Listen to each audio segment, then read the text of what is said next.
¿Qué tal? Muy buen día a todas y a todos. Mi nombre es Omar Romero y el día de hoy tengo el gusto de dialogar con Alicia García. Alicia, buen día. ¿Cómo está? Hola, buen día, bien, bien, gracias. Buen día a todos también. Vale, muchísimas gracias por el espacio, por este diálogo. Dicho sea de paso, Alicia García es licenciada en Derecho por la UNAM, tiene un posgrado en Derecho Financiero y se dedica al Derecho Mercantil, al inglés jurídico. Prácticamente el día de hoy vamos a hablar sobre el Derecho Contractual, pues también dicho sea de paso, es mi maestra de Derecho Mercantil en el Centro de Estudios Jurídicos Carbonell. Y bueno, vamos a analizar la estructura del derecho contractual mexicano desde este punto de vista. Maestra, buenos días. Buen día, Omar. Muchísimas gracias por la invitación y gracias por tenerme aquí con tu audiencia. Bueno, la primera premisa me gustaría explorarla, ¿qué es el derecho contractual y la relación con los derechos humanos? Pienso en esta vertiente, o sea, la reforma famosa desde el 2011, esta modificación del sistema jurídico mexicano y su relación con el sistema internacional, en la lógica del derecho internacional, esta postura que ha permeado, digamos, todas las materias, toda la estructura del derecho nacional interno, también por su adhesión al sistema mexicano, a la Convención Americana de Derechos Humanos. ¿Cómo es que estas peculiaridades jurídicas, sociojurídicas, afectan de manera directa o indirecta la, digamos, forma de la cual se manifiesta el derecho contractual en su vertiente mercantil y civil? Eso es muy interesante desde este punto de vista. Muchas gracias. Claro que sí, Omar. Pues mira, por ejemplo, en el derecho civil y en el derecho mercantil tenemos unos principios muy importantes, el tema de la licitud, de la buena fe, pero principalmente el tema de la autonomía de la voluntad. Entonces, ¿qué es este principio de autonomía de la voluntad? Prácticamente el hecho de que las partes puedan pactar lo que ellas consideren necesarias para poder, por ejemplo, celebrar los contratos, para realizar o redactar alguna cláusula, para determinar en su caso el tema de la jurisdicción, legislación en algún contrato. Entonces, prácticamente, y esto es muy interesante, es el poder de las partes de crear su propia ley. Entonces suena muy fuerte, ¿no? Porque realmente es como tú estás creando tu propia ley, pero es algo que pueden hacer las partes a través de, por ejemplo, constituir una sociedad o redactar algún contrato. Entonces, ¿cómo lo relacionamos con el tema de los derechos humanos? ¿Y qué es lo que ha estado pasando últimamente y a raíz de la reforma que tú bien comentas? Hace unos días, ¿no? Yo leía un artículo, por ejemplo, de este jurista que es bastante importante en materia constitucional, que es este Roberto Niembro, que es muy amigo del doctor Miguel Carbonell, y que él hablaba precisamente de la constitucionalización del derecho mercantil. Y como si bien es cierto, tenemos la autonomía de la voluntad, en donde las partes pueden pactar lo que ellas quieran prácticamente, también tiene ciertos límites. Y estos límites, ¿no? Están acogidos tanto por los códigos que nosotros tenemos y pues en términos generales es el orden público, ¿no? Las leyes prohibitivas y tenemos algunos otros límites que están por ahí. Entonces, ¿qué es lo que pasa? Pues prácticamente Roberto Miembro decía, eh, si bien es cierto, podemos pactar lo que nosotros queramos en los contratos, ¿no? Ha habido últimamente criterios que constitucionalizan este derecho mercantil, es decir, interpretan lo que las partes quieren colocar dentro del contrato y te dicen cómo sí o cómo no hacerlo, protegiendo así los derechos fundamentales. Entonces, ¿qué es lo que pasa? Y ha habido casos muy concretos. Él explicaba uno de estos casos que era realmente importante. Por ejemplo, había un abogado que quería cobrarle unos honorarios, ¿no? Y aquí estamos hablando de derecho civil, porque estamos hablando de un contrato de prestación de servicios profesionales, precisamente dado por un profesional, que es un abogado, en donde quería precisamente cobrar los honorarios a una señora que iba precisamente a reclamar los alimentos por su hija. Entonces le dice, perfecto, yo te ayudo a que tu marido, ¿no? O a la persona con la que estás, te pague los alimentos. Pero dice, tú me vas a tener que pagar por honorarios el 50% de lo que te llegue a pagar esta persona, más una pena convencional del 10%. Entonces, imagínate, además de eso, ¿no? De que realmente ya le estaba ayudando, iba a tener que pagar esto por los honorarios del abogado. Entonces, eso realmente resultaba, ¿no? Como bien lo comentabas, en un abuso del derecho. ¿Por qué? Porque vulnera no solo a esta persona de manera económica, sino a la niña, a la hija que iba a estar recibiendo esos alimentos. Entonces la corte precisamente determinó y dijo, no, no es posible, no puedes cobrar eso de honorarios, no puedes cobrar eso de intereses moratorios. ¿Por qué? Porque realmente vas a afectar a esta niña o a esta persona por el hecho de estar cobrando esa situación. Entonces, ¿qué es lo que pasa, no, al momento de resolver esto la corte y este criterio? Es que realmente ahí empezamos a ver que no solo los derechos fundamentales se dan de manera vertical, ¿no? En este orden público, sino también de manera horizontal, entre particulares. Entonces, sí puede haber un abuso, por ejemplo, en este caso, entre un profesional y una persona física que está requiriendo sus servicios, ¿no? Y también lo podemos ver, por ejemplo, en otros casos, y otro caso muy interesante es el de Sonora Grill. Seguramente lo escuchaste, que fue muy sonado, que había este tema de discriminación en los establecimientos, de que uno llegaba a Polanco y te decía, no, a ver el color de tu piel, ¿no? Te sientas adelante o te sientas atrás, dependiendo de eso. Y entonces ahí empezabas a ver y empezaron a ver muchos, ahora, no, con las redes sociales, muchos tweets, muchos comentarios negativos hacia esta cadena de comida, en donde decían que efectivamente estaban vulnerando, estaban discriminando a las personas y que por tanto tenía que haber algún control o algo que pudiera limitar esa parte, independiente de qué manera de que fuera entre particulares, ¿no? Entre un establecimiento mercantil y sus consumidores. Entonces volvemos a esta relación horizontal. Y entonces aquí dijeron, bueno, ¿qué es lo que va a pasar? Hubo de hecho, un estudio, ¿no? Por parte de esta autoridad que da de manera no definitiva, pero sí a manera de recomendación y de guía para otras autoridades, que es el Consejo para Prevenir y Eliminar la Discriminación de la Ciudad de México, que hizo un estudio precisamente de esta situación y de los tweets, e incluso envió a su propio personal a ver y verificar si esto estaba pasando en los establecimientos. Y al final se concluyó, ¿no? Que efectivamente, a pesar de ser una relación entre particulares, sí se estaba vulnerando los derechos de las personas porque había un trato efectivamente discriminatorio. Entonces ahí pusieron algunas medidas de capacitación que tenía que seguir este pues grupo comercial precisamente por esta situación. Entonces, todo esto va de la mano. ¿Por qué? Porque estamos viendo que también en materia mercantil, en materia civil, no puede haber este abuso de derechos fundamentales. Y si bien es cierto, ¿no? Tenemos esta parte de cuidar estos derechos, este no abuso del derecho. También, por ejemplo, comentaba Roberto, miembro en esta publicación, que si bien es cierto existe esa protección, tampoco se debe de abusar de ella.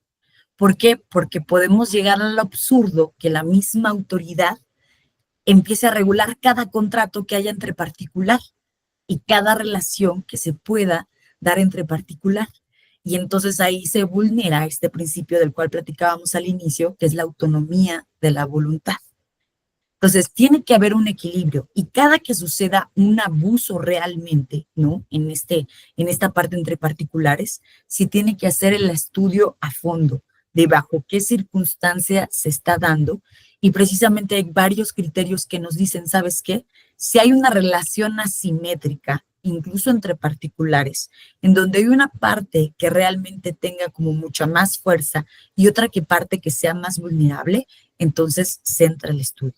Pero si además de eso hay un trato discriminatorio, pues es importante revisarlo a más detalle. Y si además de eso se vulnera la esfera personal de esa persona y la dignidad, perdóname, humana, entonces todavía con más cautela hay que revisar esa parte. Entonces, eso es lo que nos dice nuestros criterios jurisprudenciales, ¿no? Que hay que tener cuidado y hay que tener que estar en constante revisión de estas situaciones. Pero, ojo, porque, por ejemplo, puede darse la situación de empleador-empleado, ¿no? Ahí hay una relación asimétrica y puede haber cierta vulnerabilidad. Pero ¿qué es lo que pasa? Por ejemplo, nosotros no podemos exceder también esferas particulares donde tenemos el derecho a discriminar. ¿Y a qué me refiero con esto? Por ejemplo, una persona que se quiere casar, pues va a elegir a la persona que tenga los ojos más bonitos, a la persona que más le guste, pero no por eso está vulnerando los derechos fundamentales o los derechos humanos, sino porque entre más cerrados o estemos más cerca de esta esfera personal, menos es esta aplicación, ¿no?, de derechos fundamentales. Y a lo mejor entre más alejados estemos, ¿no?, es mucho más el cuidado que se tiene que tener, porque no hay que llegar a estos absurdos tampoco. De, oye, pues sí, yo puedo elegir con quién me caso, yo puedo elegir, ¿no?, inclusive la Constitución, el tema de libertad de asociación, ¿no? Yo puedo elegir con quién voy a constituir mi sociedad. Y no por eso estoy discriminando a las personas que se encuentran afuera. Entonces, precisamente así, ¿no? Pues nosotros podemos ver esta relación entre la parte constitucional y la parte contractual. Entonces, es muy importante tener en consideración esto. Ahora, en la parte, si digo algo, por favor, párame y con mucho gusto interrúmpeme, ¿ok? Pero, ¿qué es lo que pasa aquí, no? En la parte contractual tenemos esto de autonomía de la voluntad, de la libertad contractual, de querer pactar lo que nosotros queramos, ¿no?, en el contrato. Pero, por ejemplo, también tenemos que cuidar no solo los derechos fundamentales, sino el orden público. ¿Y a qué nos referimos cuando hablamos de orden público? Son como estas mínimas reglas, ¿no?, de la sociedad que tenemos que cuidar y que se van a dar conforme al tiempo y el lugar en específico. Y entonces aquí, ¿no?, lo que se trata de hacer es cuidar a esta esfera de la sociedad y a los grupos más vulnerables. Entonces, normalmente decimos, sí puedes pactar lo que tú quieras en un contrato sin atentar contra el orden público.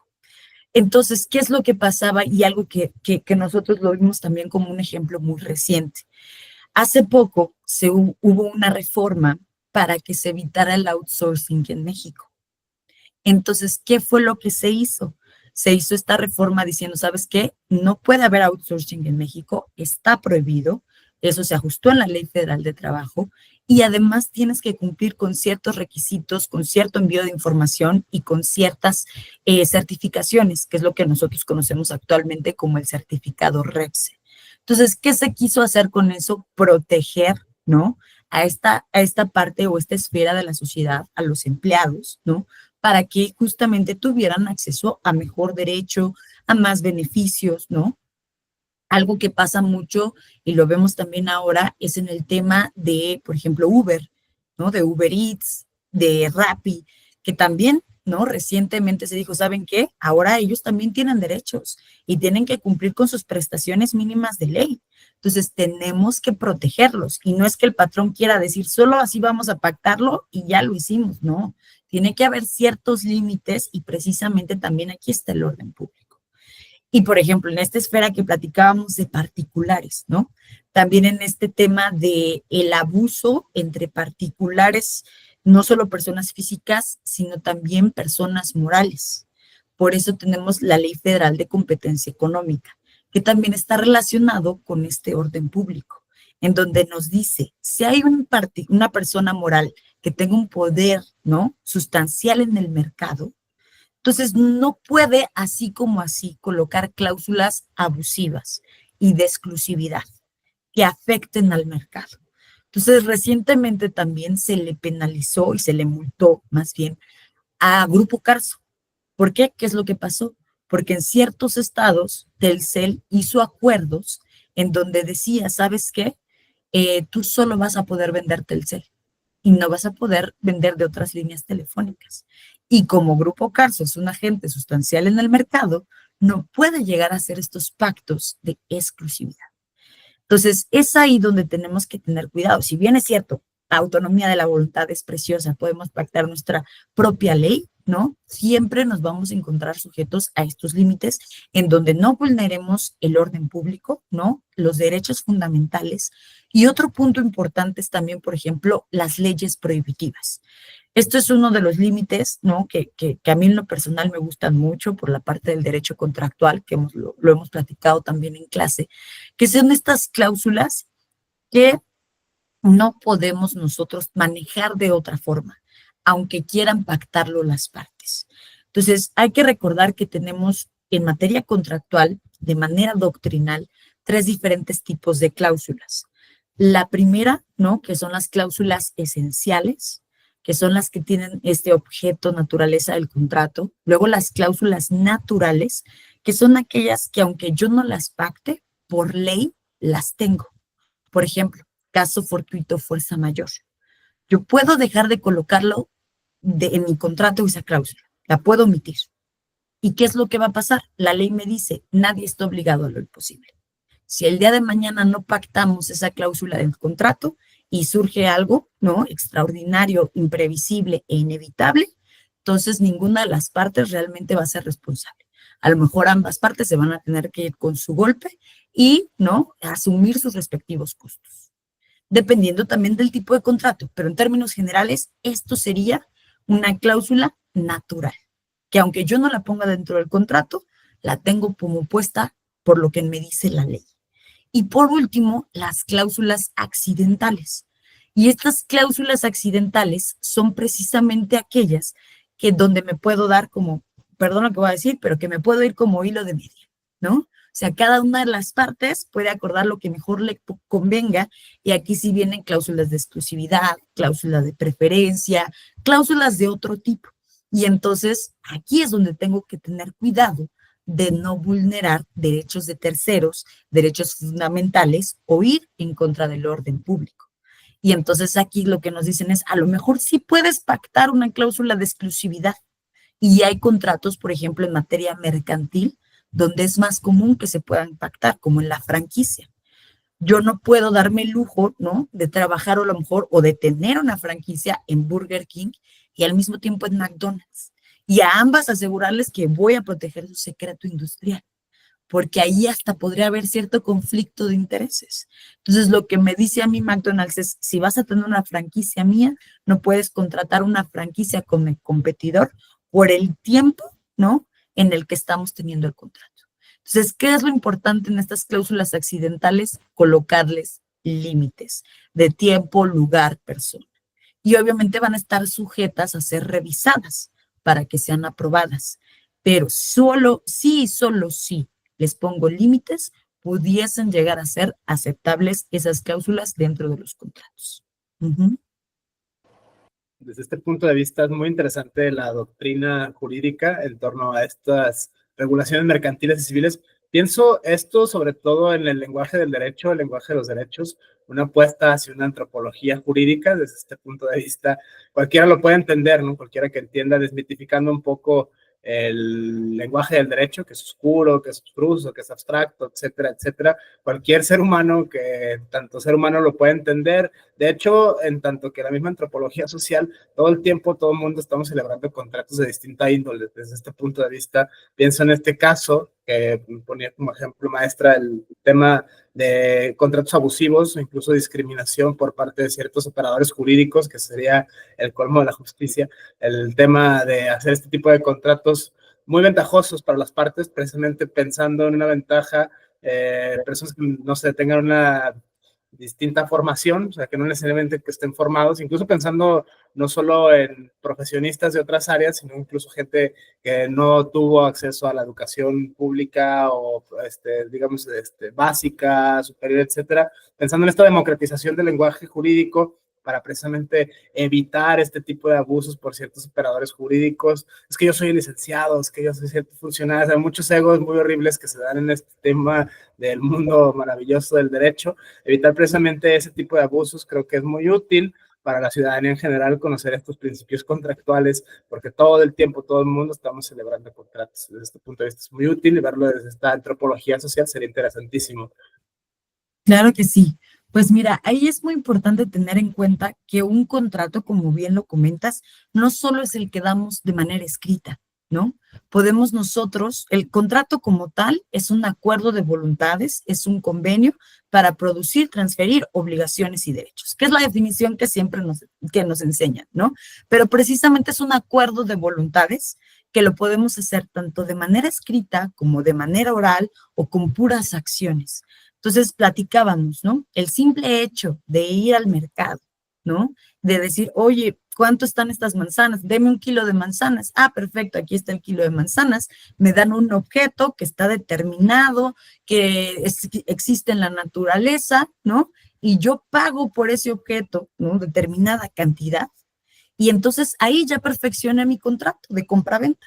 Por un lado tengo un objeto, lo estoy entregando, no estoy transfiriendo la propiedad de ese objeto, y por el otro lado se está pagando, estás pagando una contraprestación. Ahí tengo yo mi contrato. Yo no necesito ni siquiera de algo escrito para celebrar. Ahora, ¿para qué nosotros no normalmente tenemos un documento escrito?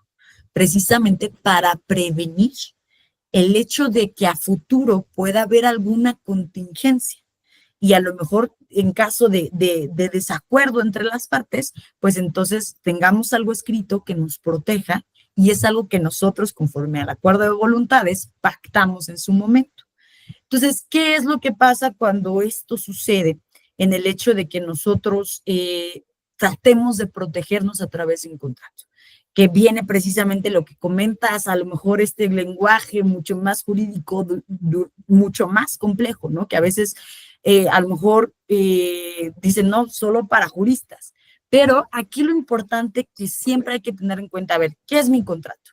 Mi contrato son términos y condiciones en donde yo el día de mañana, si voy a entregar algo y me van a pagar algo, voy a establecer cómo me lo van a pagar, dónde me lo van a pagar, cuándo me lo van a pagar y qué pasa si no me pagan o qué pasa si no me entregan. Entonces, lo que yo como cualquier otra persona siempre tengo que cuidar en un contrato es cuáles son las consecuencias del incumplimiento y cómo voy a asegurar que el día de mañana la otra persona cumpla. Y si no cumple, ¿qué voy a hacer para hacerle cumplir? Entonces, básicamente, ¿no? Así muy desglosado, eso es lo que cualquier persona puede tratar de proteger en su contrato. Entonces, de repente me llega un contrato, ya sea civil, mercantil, ¿no? De arrendamiento, de compraventa, de lo que sea.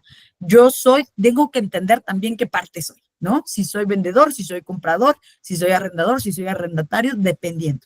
Y, por ejemplo, supongamos que yo soy un proveedor y yo voy a entregar algún servicio o algún bien y la otra parte me va a pagar. Entonces, lo primero que tengo que ver es cómo me va a pagar, cuándo me va a pagar y qué pasa si no me paga. Y cómo le voy a hacer en caso de que no me pague. Entonces, aquí es donde, pues, tenemos estos otros recursos, tanto financieros como legales, ¿no? En donde podemos pedir alguna garantía, algún pagaré, algo mucho más sencillo, ¿no? Que pueda hacer yo cumplir. Entonces, aquí viene lo que también mencionabas al inicio, el pacta sunt servanda famoso.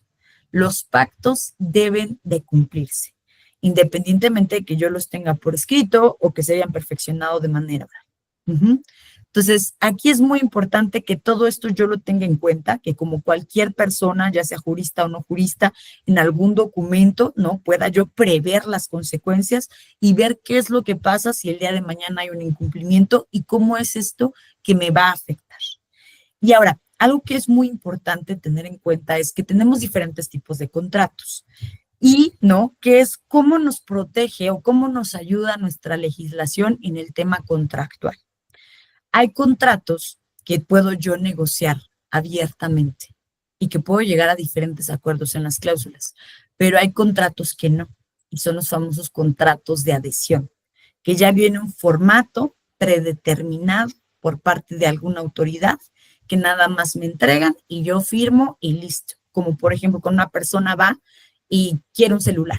Entonces le dicen, perfecto, aquí está tu celular, aquí está tu cajita, aquí está tu garantía y aquí está tu contrato, fírmale. Yo no me voy a poder poner a negociar esas cláusulas, ¿no? Porque pues, en ese momento yo solo quiero mi celular y quiero que me lo entreguen, yo le firmo y ni siquiera leo el contrato. Entonces, ¿qué es lo que pasa ahí? Tenemos precisamente, tanto en la parte financiera o bancaria como en la parte del consumidor, las diferentes leyes. La Ley Federal de Protección al Consumidor, ¿no? Y la parte de la Conducef. Entonces, ¿qué es lo que nos dicen? Hay contratos de adhesión que hacen las diferentes instituciones que tienen que inscribir ante las autoridades. Las autoridades se encargan de revisar los términos y condiciones, confirmar que estos términos y condiciones sean aceptables y entonces ahora sí, como usuario, como consumidor, puedes tú tener mucha más certeza, ¿no? Al momento de firmar esos documentos, porque sabes que aunque son contratos de adhesión que no vas a poder modificar, ya fueron revisados por las autoridades ya fueron aprobados por las autoridades, ellos consideraron, ¿no?, que fueron estándar, que son condiciones no abusivas, ¿no? Y entonces, por tanto, puedes firmar. Ahora, ¿qué es lo que puede pasar también en la práctica? Estos contratos de adhesión, aunque hayan sido revisados por autoridades, aún así pueden llegar a ser abusivos. Entonces, hubo también un criterio recientemente acerca de estos contratos mercantiles de crédito, en donde precisamente hablaban de este abuso en cuanto a los intereses. Entonces, ¿qué es lo que pasó en este caso en particular? Un banco, ¿no?, le otorgó un crédito a una persona física y además de que la persona física por alguna circunstancia no pudo cumplir con esa obligación, se le empezaron a computar intereses, pero intereses demasiado grandes en donde quería que la persona física cubriera dichos intereses incluso con, por ejemplo, el dinero de su pensión. Entonces ahí es cuando dijeron, espérate tantito, ¿no? No puedes, hay límites que no puedes transgredir, ¿no? Y uno de estos precisamente es esta parte de, por ejemplo, cuestiones necesarias para la persona para vivir y que pueden vulnerar a la persona si es que abusas de ellos. Ejemplo, pensión, ejemplo, el pago de alimentos, ¿no? Inclusive el pago de tu salario mínimo. Entonces son cuestiones que no se pueden ni siquiera embargar o que no se pueden tocar, porque los necesitas esencialmente para vivir.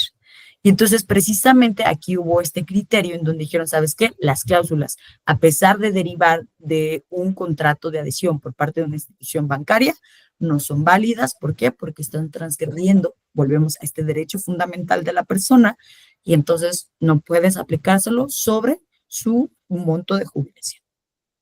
¿Mm? Es interesante esta línea ética que viene a atravesar todo el universo discursivo del derecho por virtud de los derechos humanos.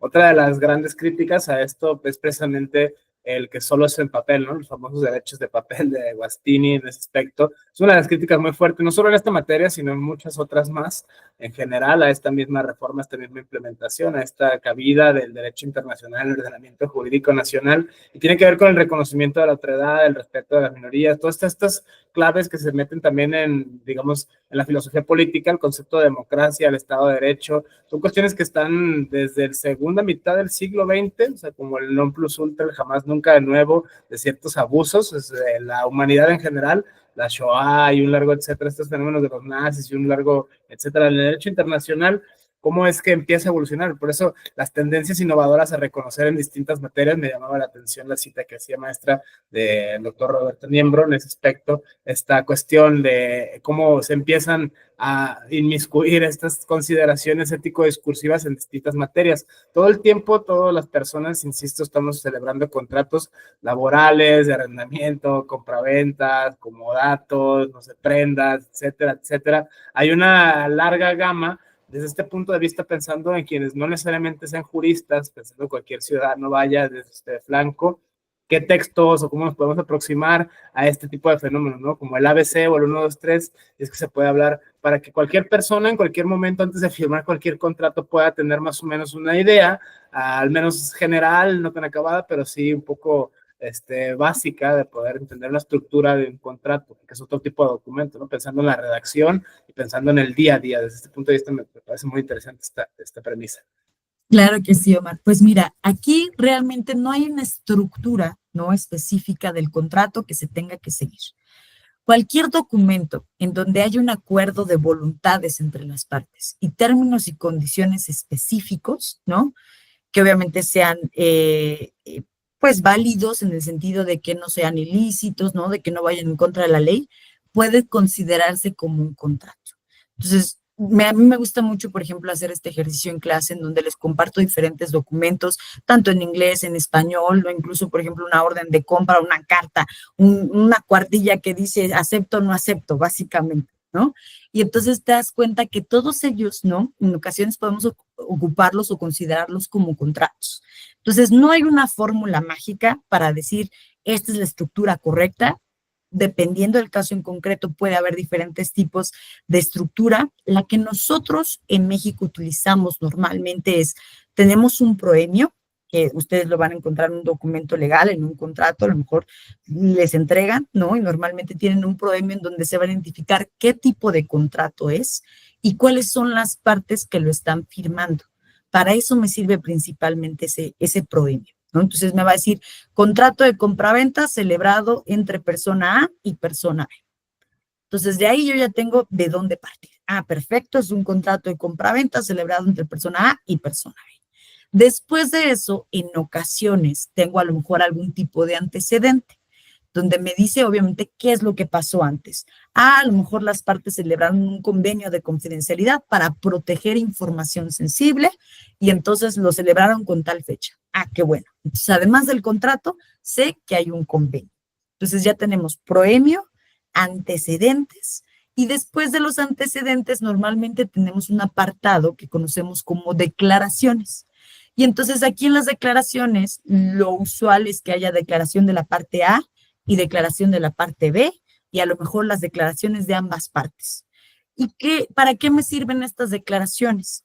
Para identificar a esa parte que está firmando y conocer si efectivamente esa parte tiene las facultades o la capacidad para firmar. Y eso es uno de los puntos más importantes que como cualquier persona que esté firmando cualquier contrato tiene que tener en cuenta. Si la otra parte realmente está facultada para firmar ese contrato.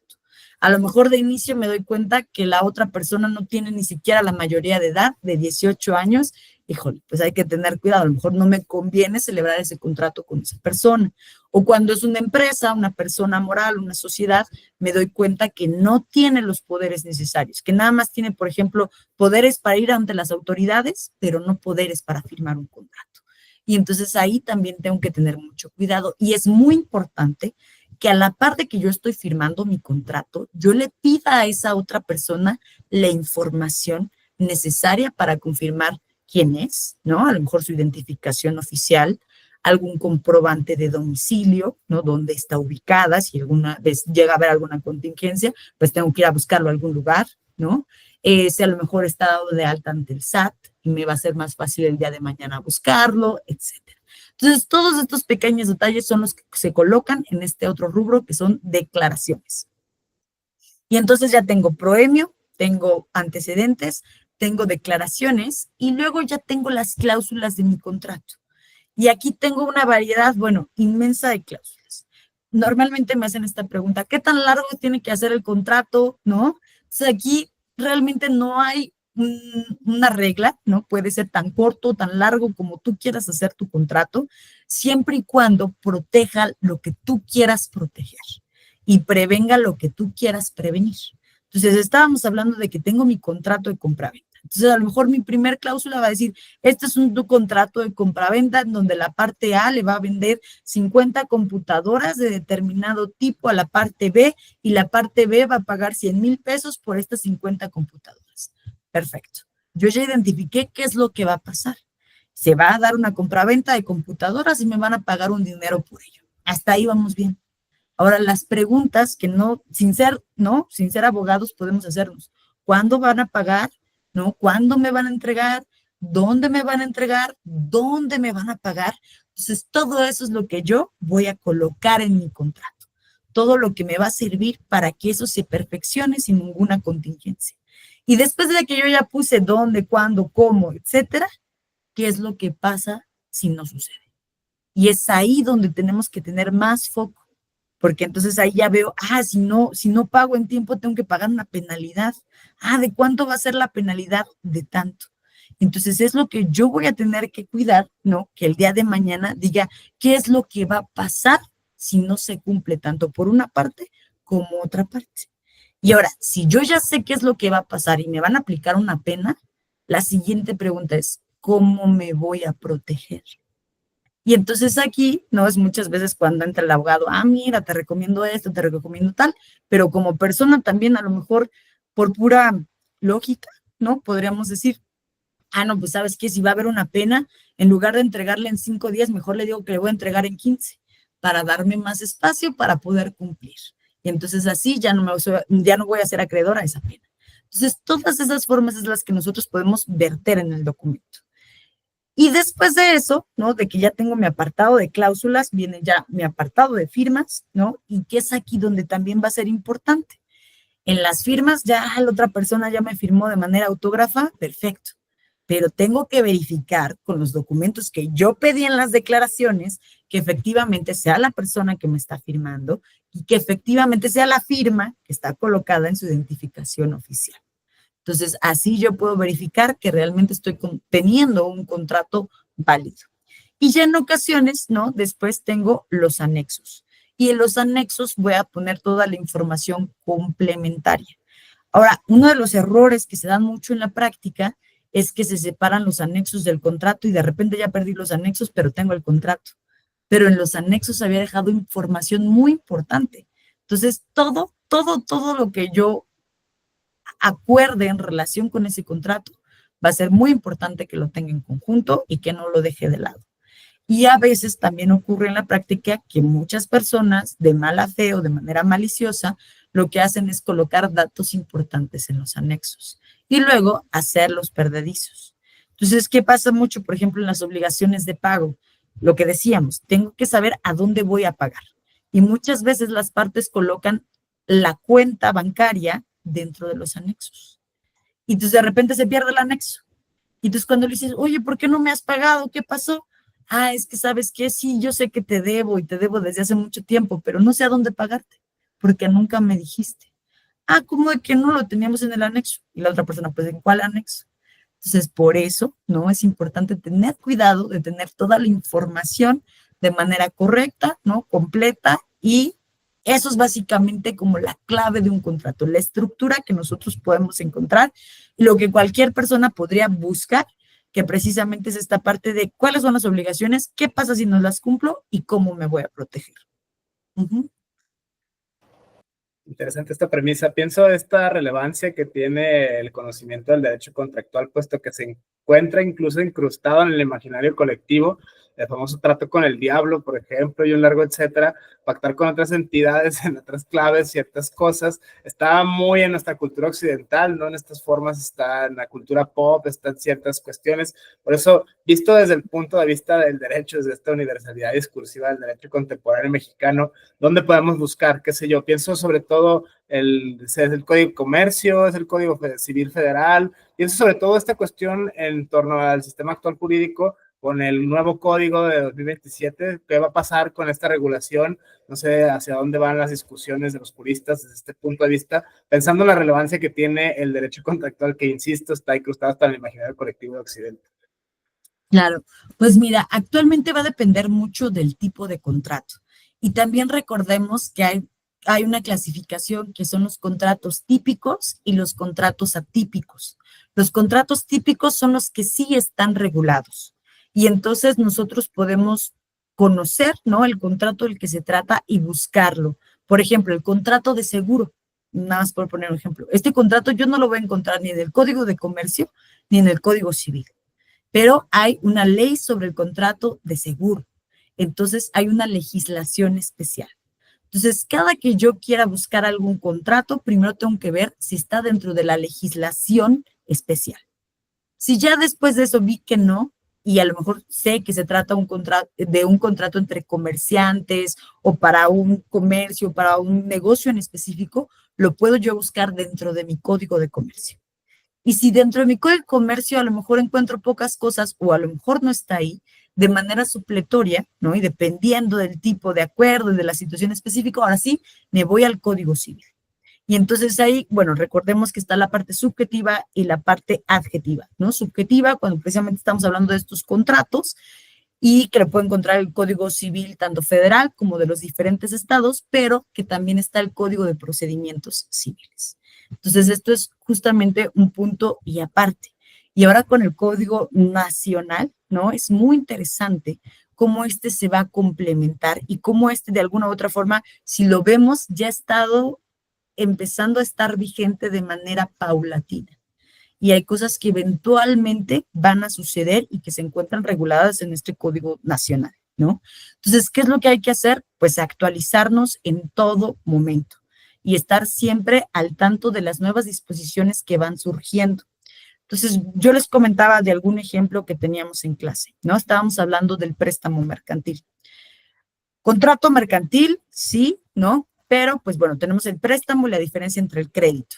El crédito yo no lo encuentro dentro del Código de Comercio. Yo lo encuentro, ¿no? Dentro justamente de la Ley General de Instituciones de Crédito y dentro de todo este tema de la legislación especial.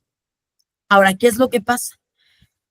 Hablábamos de que en algunas circunstancias, independientemente de que sea un crédito, una persona física, y esto también era motivo de límite, ¿no? De esta autonomía de la voluntad, por el tema de la usura, del anatocismo que platicábamos, ¿no? Una persona física, ¿cómo le puede hacer el día de mañana para protegerse ante los intereses abusivos, ¿no? De parte de una institución de crédito? Entonces, ¿qué es lo que pasa? Y me voy a regresar un poquito en el tiempo a lo que platicábamos al inicio, ¿no? Nosotros, ¿no? Tenemos prohibido el anatocismo en México. Y tal cual esa palabra nunca la vamos a encontrar dentro de nuestras leyes ni dentro de nuestros códigos. Pero, ¿qué es lo que nos dice nuestro Código de Comercio? Está prohibido el interés sobre interés, pero se puede capitalizar intereses. Entonces, ¿a dónde quiero llegar? Que normalmente cuando nosotros tenemos un crédito y de repente lo firmamos y se nos pasa, pues se nos están aplicando constantemente intereses y se están capitalizando esos intereses porque eso sí está permitido. Pero llega el momento en que las personas físicas hoy en día están en buró de crédito, tienen unos intereses excesivos y una deuda excesiva y ya no saben qué hacer. Entonces, ¿qué es lo que pasa? Nosotros tenemos una opción, ¿no? En materia civil, que es como un concurso mercantil, como lo hacen las empresas o las personas morales, pero un concurso civil para las personas físicas. Entonces, en estos casos, si mis pasivos, es decir, si mis deudas son más que mis activos o lo que yo tengo ahorrado, mis ganancias, ¿no? Entonces yo puedo acudir a esa manera de resolverlo y a lo mejor tratar de bajar la deuda ante la institución con este concurso civil. Y este, por ejemplo, es uno de los medios que se van a replicar dentro del Código Nacional de Procedimientos Civiles. Entonces, ese es el tipo de cosas que nosotros tenemos que estar al pendiente y estar constantemente actualizados para ver qué figuras siguen y qué figuras no. Y regresando justo a tu pregunta, ¿no? Donde me decías, oye, ¿dónde puedo buscar algún contrato? ¿No? Entonces, depende del tipo de contrato. Si es típico, legislación especial primero, si no está como legislación especial, si es comercial, Código de Comercio, y si es civil, Código Civil Federal o Código Civil del Estado en específico. Si el contrato es atípico, ¿esto qué quiere decir? Que no se encuentra regulado. Entonces yo no lo voy a encontrar en ninguna ley ni en ningún código. Ejemplo, un contrato de joint venture, por decirles algo. Entonces, yo no lo voy a encontrar regulado en ningún lado. ¿Y qué es lo que prevalece? No, pues el acuerdo entre las partes. Entonces, volvemos a este principio de autonomía de la voluntad de las partes. Lo que tú y yo queramos acordar en ese contrato, aunque no exista, podemos hacerlo. Siempre y cuando no nos salgamos de estos límites que ya platicamos. Estaba pensando en esta limitación, o sea, en esta premisa me parece interesante. Bueno, son dos, de hecho, una primero y luego la otra, desde luego. O sea, la primera, los vicios, si puede haber vicios en el contrato. En ese sentido, se habla de nulidad o se habla de vicios de consentimiento de distinta índole. O sea, como se habla del lado positivo, del lado negativo, desde este punto de vista sería interesante. Pensando sobre todo en la protección de derechos a las personas, cualquier tipo de persona física o moral, no aceptar contratos desventajosos, no aceptar contratos tramposos, no aceptar, digamos, contratos, tener mucho cuidado, digamos, con este tipo de cláusulas, este tipo de vicios, este tipo de, no sé, efectos discursivos, efectos contractuales. No sé si se pueden, cómo podemos identificarlos y cuáles son los, no sé, de una manera rápida este tema. Claro que sí. Pues mira, ahí hay dos elementos importantes dentro de los contratos. El elemento de existencia, ¿no? Y precisamente los elementos de validez. Así los distinguimos. ¿Cuáles son los elementos de existencia? Los que yo necesito, valga la redundancia, pero para que quede claro, para que mi contrato exista. Si estos no se encuentran dentro del contrato, el contrato no existe, ¿no? ¿Y esto qué es? El objeto, debe de estar el objeto, y los acuerdos de voluntades. Entonces debe de haber consentimiento y el objeto del contrato. Si yo no tengo esto, el contrato no existe. ¿Por qué? Porque, por ejemplo, pasa mucho y también es un ejemplo que me encanta dar. En un contrato tiene que haber dos personas al menos, ¿no? Y tiene que haber su voluntad y cómo lo vemos reflejado a través de la firma y a través de que acepto, ¿no? Entonces, si una de las partes tiene el documento, lo firma y se lo entrego a la otra y la otra nunca me lo firma, ¿qué pasa? ¿Hay o no contrato? En estricto sentido, el contrato es inexistente. ¿Por qué? Porque no existe este acuerdo de voluntades y por tanto el contrato no existe. Entonces, en este primer punto estamos hablando de los objetos de existencia del contrato, que son dos, el objeto y el consentimiento. Si no hay alguno de los dos, no existe. Y luego tenemos precisamente estos elementos de validez del contrato. Ya platicábamos un poquito del tema de la capacidad, en donde tenemos capacidad de goce, capacidad de ejercicio, prácticamente que es una que tenemos desde que nacemos y otra que es somos mayores de edad y somos capaces de contratar. Y luego tenemos, por ejemplo, la ausencia de vicios del consentimiento. ¿Qué son los vicios del consentimiento? Son precisamente aquellas acciones como de dolo, de mala fe, error, que pueden, valga la redundancia, pero para que quede claro, viciar la validez de mi contrato. Entonces, si de repente se presentan algunos de estos elementos, entonces ahí justamente es donde se presenta esta nulidad. Y donde mi contrato, a pesar de que a lo mejor sí tiene objeto, sí tiene consentimiento, pudiese llegar a ser nulo. ¿Por qué? Porque va a haber vicios del consentimiento. Entonces, estos elementos de validez, uno de ellos es la capacidad, el otro es la ausencia de vicios del consentimiento, es decir, que no haya estos vicios. El fin que se persigue dentro de este contrato tiene que ser lícito. Entonces, si yo quisiera, por ejemplo, vender órganos, pues, obviamente, ¿no? Mi contrato no va a ser lícito. No puede, realmente estaría afectado de nulidad, ¿no? Y luego la otra que nosotros tenemos es la formalidad. Y ahí va a depender del tipo de contrato. Entonces, a lo mejor hay contratos, o conforme al código, conforme a la ley, que no exigen una formalidad, como lo platicábamos, el de compraventa. El de compraventa, tal cual, voy al mercado, me dan mis manzanas, no necesité nada más, pero hice un contrato de compraventa bien hecho. ¿Por qué? Porque se perfeccionó, hubo objeto, hubo consentimiento, etcétera. Pero no hay algunas limitantes. Por ejemplo, una compraventa sobre bienes inmuebles. Cuando estoy queriendo vender alguna casa, algún departamento, aquí sí, forzosamente tengo que cumplir con cierta formalidad, tengo que llevar las escrituras ante el notario público, se tiene que registrar, etcétera. Entonces, dependiendo del tipo de contrato, puede o no requerir de cierta formalidad.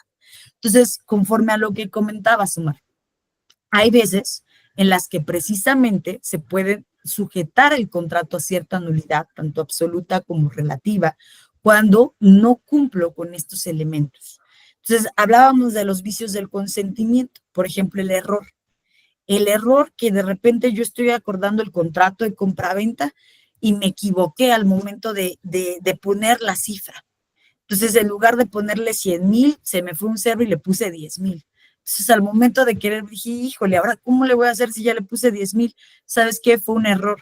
Entonces, por ejemplo, en esos casos, cuando hay un error de cálculo o un error numérico, puede haber nulidad relativa y solo da paso a que haya rectificación.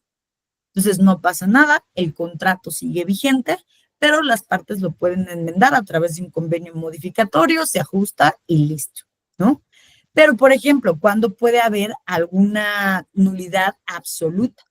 ¿Y qué es lo que puede llegar a suceder, por ejemplo, en los casos también del límite de la autonomía de la voluntad con el dolo, que es otro vicio del consentimiento? Entonces, ¿qué es lo que nos dice nuestra ley? Es cualquier acción en donde medie dolo, forzosamente va a tener una consecuencia y la persona que obre con dolo va a tener que repararla. O sea, si tú en un momento dado quieres decir, sí voy a celebrar este contrato, pero lo hiciste con todo el dolo del mundo, aprovechándote de la otra persona y haciéndolo caer en un error, entonces ese contrato, nulidad, nulo. ¿Ok? ¿Por qué? porque precisamente estás obrando con dolo. Entonces, así lo vemos tal cual reflejado. Desde este punto de vista, finalmente, pero no menos importante en esta línea argumentativa, ya vimos los tipos, características, algunas peculiaridades, ciertos criterios jurisprudenciales, ciertos criterios legales. ¿A dónde ir, por ejemplo, si hay un incumplimiento de un tipo de contrato? Pienso en estas materias, todo el tiempo hay todo tipo de contratos laborales, hay tipo de contratos mercantiles, civiles. ¿A dónde acudir? O sea, me fallaron, fallé, qué hacer, qué va a pasar, etcétera. Desde este punto de vista es muy interesante, pensando desde las dos partes, ¿no? Sobre todo en esta misma irrupción del derecho internacional y los derechos humanos en la lógica discursiva del derecho mexicano positivo vigente, cómo es que aplican los medios alternos de solución de controversias, si es que entran en esta lógica, cómo entenderlo, ¿no? O sea, esa será la pregunta. Claro, sí, ahí es muy, muy interesante porque es muy distinto. Dependiendo de cada caso en concreto, es conforme a uno va a acudir a una autoridad o a otra, o lo va a poder solucionar de manera más pronta, o va a poder utilizar un medio alternativo de solución de controversias. Entonces, aquí no hay como algo en específico, va a depender del caso en concreto. Por ejemplo, nosotros veíamos un tema en clase, ¿no? Que era bastante interesante, un ejemplo en donde hay un doctor y hay una ama de casa. Y esta ama de casa, ¿no? De repente se empieza a sentir mal y quiere acudir con el doctor. Ese contrato, de manera muy literal, es un contrato civil, como lo veíamos al inicio, que es un contrato de prestación de servicios profesionales, entregado ahora por un profesional que es el médico, que es el doctor, ¿no? Y entonces ahí están celebrando un contrato de prestación de servicios profesionales, dos personas físicas, porque una es una ama de casa y la otra persona es un doctor. Y entonces resulta que la ama de casa ya va, la ve el doctor, ¿no? Ya la revisa, todo ok, y le dice, ahora sí le tengo que pagar. Y el ama de casa resulta que tiene un cheque y se lo entrega al doctor. Y le dice, le pago con este cheque. Y entonces el doctor, al momento de tratar de hacer efectivo el cheque, se da cuenta que el cheque no tiene fondos. Y entonces justamente una de las preguntas que surgía, bueno, pues entonces, ¿ante qué autoridad voy? ¿Quién lo va a resolver? Si es un contrato de prestación de servicios profesionales, personas físicas, me voy a los juzgados civiles y ante la vía civil y le mete una demanda. Pero ¿qué es lo que pasa? Está de por medio un cheque. Y como es un título de crédito, ¿no? Y es así calificado en materia comercial, y realmente la contingencia o la controversia más bien versa sobre el no pago de ese título de crédito, entonces te tienes que ir hacia la vía mercantil. Entonces, es ahí donde nosotros vamos a poder ver que dependiendo del supuesto en concreto, es hacia la autoridad o el medio en el que yo tengo para poder ir, ¿no? Y resolver esa controversia. Otro ejemplo, ¿no? Tenemos este tema en donde hay una persona que va a Costco a comprarse una sala, ¿no? Y entonces resulta que Costco, ¿no? Le vende esa sala, pero la sala sale mal, ya no la puede cobrar o no puede pagar o no puede ejercer su garantía, etc. La pregunta es, ¿ante qué vía me voy? Tienes una persona moral, que es Costco, con actividades comerciales, ¿no? Que tiene esta especulación comercial, pero por el otro lado tienes una persona física que busca eso nada más para su casa, no lo quiere revender, ¿no? Entonces, ¿qué es materia civil o materia comercial? Pero de repente resulta que ahí hay un delito, entonces me voy por la vía, ¿no? Penal, pero también está la Ley Federal de Protección al Consumidor, vía administrativa. Entonces, ahí no es un merequetengue, podríamos decir, pero va a depender del caso en concreto hacia dónde me tengo que ir, ¿no? Y dependiendo de esa clasificación, ahora sí que tengo diferentes incluso vías. A veces hay ocasiones en donde le puedo hacer valer ante una vía y ante otra, ¿no?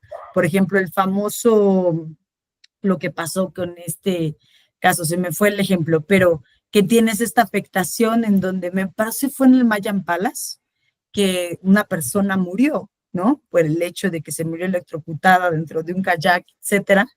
Entonces, ¿qué es lo que pasa? Pues tengo varias vías también para mí, obviamente la penal, ¿no? Pero también puedo irme hacia la responsabilidad, ¿no? Objetiva, la responsabilidad civil, por el hecho de que incluso hubo ahí un tema, creo que daño moral.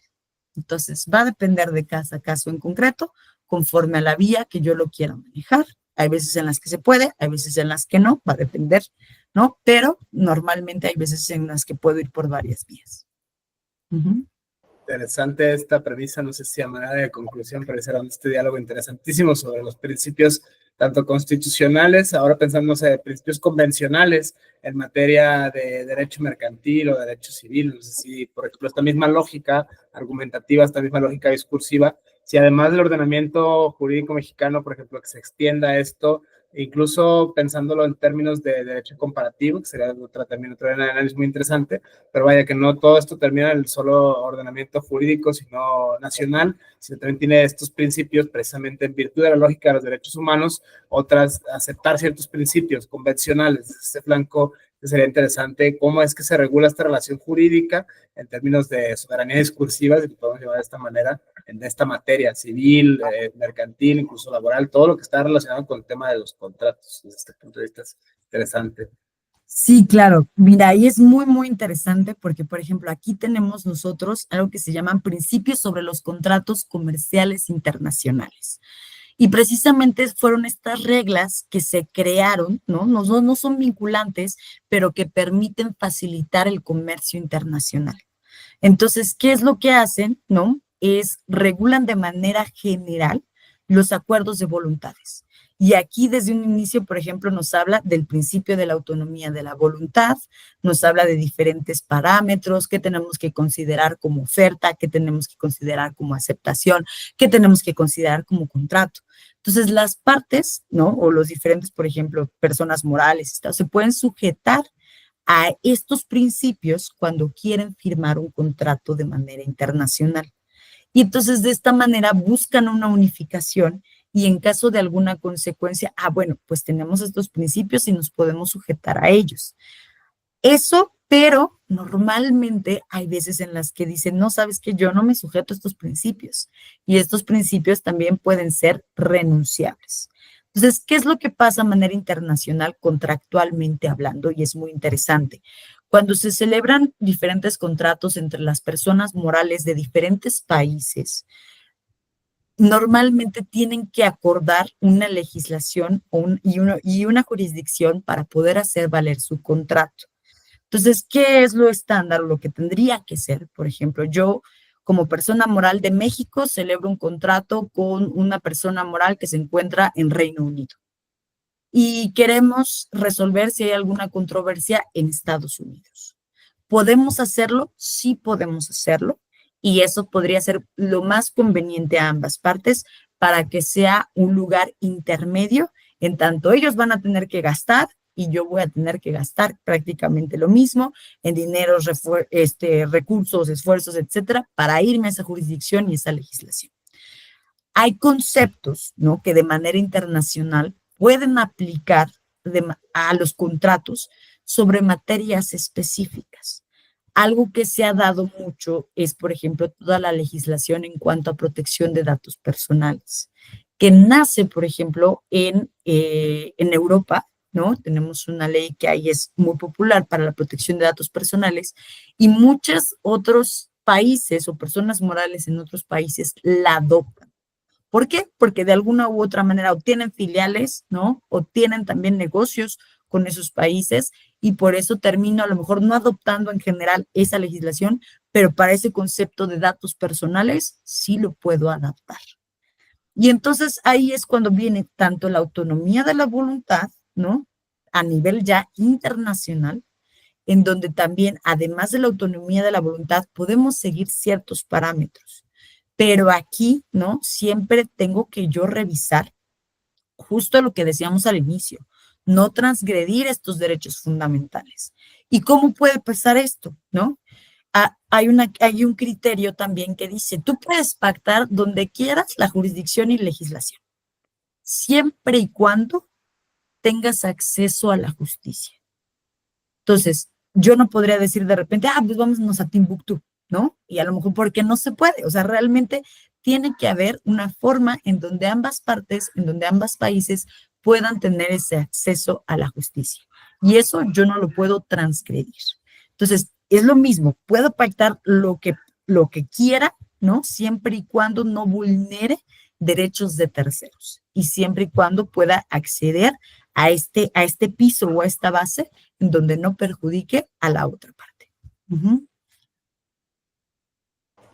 Fascinante esta misma lógica discursiva, insisto, esta premisa desde el lenguaje de los derechos, el lenguaje del derecho, citando, no sé, a Enrique Cáceres Nieto y a Juan Antonio Cruz Parcero, cualquiera de ser humano, en tanto que ser humano puede apropiarse del lenguaje de los derechos, puesto que es un juego del lenguaje y no otra cosa, desmitificando estas premisas de, bueno, que el mundo del derecho solo es para juristas, solo es para abogados, que es aburrido, que es tedioso, etcétera. Es algo muy pragmático que cualquier ciudadano incluso debería, nadie está obligado a lo imposible, si bien al menos tener un conocimiento general de estas cuestiones, porque no es nada del otro mundo. Vaya, si lo vemos desde una antropología jurídica, se vuelve bastante necesario, bastante útil, bastante recomendable tener para cualquier ciudadano en general, independientemente de cualquier otra categoría de análisis, clase, género, edad, etcétera. Se es muy útil siempre este tipo de habilidades discursivas. Desde este punto de vista, me parece muy interesante difundir este tipo de saberes, este tipo de conocimientos, precisamente desmitificando esta como cuestión pedagógica, esta cuestión institucional, discursiva, muy rígida, muy incrustada en nuestro imaginario colectivo como nación, ¿no? El licenciado, ¿no? El LIC famoso. A propósito del reciente Día del Abogado, que mejor tributo a este, digamos, legado jurídico, hablando de esta filosofía contractual, estos principios contractuales de derechos humanos en materia mercantil, civil, incluso laboral, es donde precisamente celebran como documentos los contratos famosos, ¿no? Cualquiera, insisto, todo el tiempo estamos firmando contratos de toda índole. Es muy interesante. Desde este punto de vista, maestra, no sé si desea añadir una reflexión final, manera de conclusión, este mismo tenor, este mismo diálogo, que ha sido bastante llevadero, esta clase, digamos, magistral sobre los principios contractuales que rigen nuestro ordenamiento jurídico mexicano. Muchas gracias, Omar. Yo creo que nada más me gustaría comentar que como reflexión y como para cerrar esta parte, que no hay que dejar de lado esta materia contractual, que es muy importante en el sentido preventivo, ¿no? Muchas veces nosotros nos decimos, ay, bueno, pues ya lo firmo, ya después, si hay alguna controversia, hay alguna contingencia, pues contrato un abogado y ya la hice, ¿no? Entonces, justamente nosotros lo vemos desde esta otra parte, ¿no? De esta manera preventiva. Y como tú bien lo acabas de comentar, no es para nada más abogados, sino para cualquier persona que justamente el día de mañana tenga que celebrar algún documento, algún contrato, en donde, aunque sea civil, mercantil o de cualquier otra materia, inclusive, como decíamos, laboral, sepa cómo hacerlo y a lo mejor qué es, a dónde tiene que poner atención para protegerse el día de mañana. Entonces, de repente a mí me han llegado personas, ¿no? Que me dicen, oye, ¿sabes qué? Ayúdame con este contrato, ¿no? Y de entrada ya veo algo mal, que digo, no, espérame tantito, a ver, vamos a leerlo juntos porque no puede pasar esto, no te pueden decir que te comprometas a esto, aquí estás dando de más, aquí fíjate, es que no lo había leído. Entonces, como reflexión, no lo dejemos a un lado, tratemos de leer, tratemos de prevenir, tratemos de cuidarnos. Si algo no me hace sentido, aunque nos dé pena, de repente levantemos la mano y digamos, esto no está bien, ¿cómo lo podemos arreglar? ¿De qué manera la podemos acordar? Porque esto no es lo que yo quiero. Y algo tan sencillo, por ejemplo, el día de mañana quieren hacer una fiesta, ¿no? Y quieren contratar con un jardín, y el jardín les dice, bueno, pues en cualquier momento te puedo decir que ya no hay jardín, ¿no? Y tienes que hacerlo en otro lugar. Algo tan sencillo como eso, ¿no? Nosotros podemos tener cuidado al momento de leer los términos y condiciones y considerar que es de manera preventiva y qué es lo que va a pasar el día de mañana si no se cumple. Muchísimas gracias, maestra, por esta clase, por esta disertación, por el espacio, por el diálogo. Muchas gracias a todos, con diálogo con Alicia García, principios contractuales del derecho mexicano. Muchas gracias. Saludos. Gracias.